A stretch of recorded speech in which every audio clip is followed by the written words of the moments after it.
నవ్య వార్తలకు స్వాగతం. తీయలకుంటపల్లి గ్రామంలో చాకలి ఐలమ్మ 129వ జయంతి వేడుకలను గ్రామ శాఖ అధ్యక్షులు జాలిగం బాలయ్య, ఉపాధ్యక్షులు బస్వరాజ్ బాలయ్య ఆధ్వర్యంలో ఘనంగా నిర్వహించారు. అనంతరం వివిధ గ్రామాల నుండి వచ్చిన రజక సంఘం సభ్యులు మాట్లాడుతూ చాకలి ఐలమ్మ రజాకారులను తరిమి కొట్టడానికి సాయుధ పోరాటం చేసిన ధీరవనితని కొనియాడారు. చాకలి ఐలమ్మ ఆశయాలను కొనసాగించడానికి యువత ముందుకు రావాలని కోరిర్రు. అనంతరం స్వీట్స్ పంపిణీ చేశారు.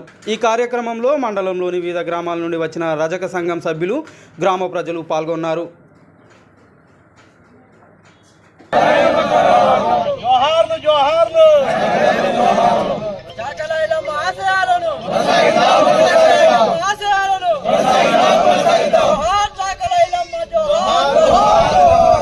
ఈరోజు చాకలి ఐలమ్మ 129 జయంతి వరకు అందరం ఒక ఊరున ఒక్కసారి పిలవంగానే మా చాకలలో అందరూ అన్ని ఊర్ల నుంచి వచ్చి చాకలి ఐలమ్మకి పూలదండలేసి జయంతిని ఇలాగనే చేసుకోవాలని ప్రతి సంవత్సరం అందరినీ కోరుకుంటున్నాను.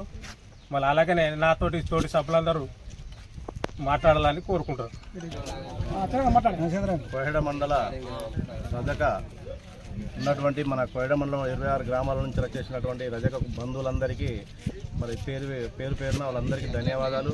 పిలవగానే వచ్చినటువంటి ఆ యొక్క విలేజ్ సంఘాల నుంచి అధ్యక్షులు, ఉపాధ్యక్షులు, కార్యదర్శి, సంఘ సభ్యులు మరియు చాకలి ఐలమ్మ జయంతిని ఈరోజు ఘనంగా జరుపుకోవడం జరిగింది.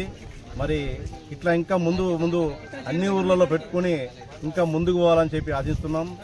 మరియు ఇట్లాంటి ఏమన్నా చిన్న ఏమంటే లొల్లి పెట్టుకోకుండా పెద్దగా చేసుకోవాల్సిందిగా చాకలి ఐలమ్మ యొక్క జయంతిని ఈ రోజు చాలా అందరం బాగా చేసుకున్నాం, సంబరంగా ఉన్నాము. ఇంకా ఇంతకుముందు ఇట్లాంటి ఇప్పుడు ఒక 2-3 ఊర్లలో చాకలి ఐలమ్మ విగ్రహాలు జరిగింది.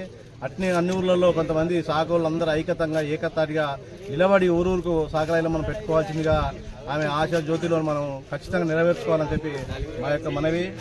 మరియు ఇవాళ తీవలపల్లినటువంటి జాలిగం రాజయ్య గారు మరియు సంఘం మరియు తీవలపల్లి సంఘం మంచిగా ఐడియా చేసిండ్రు. దీన్ని బట్టి చూసుకొని అన్ని ఊర్లలో ఉన్నటువంటి గ్రామాలు రజకులందరూ ఐక్యతగా కావాలని చెప్పి మా యొక్క మనవి. మరియు ఇవాళ చాలా సంబరంగా ఉంది చాకలి ఐలమ్మ జయంతి ఉత్సవాలు. జై రజక, జై రజక.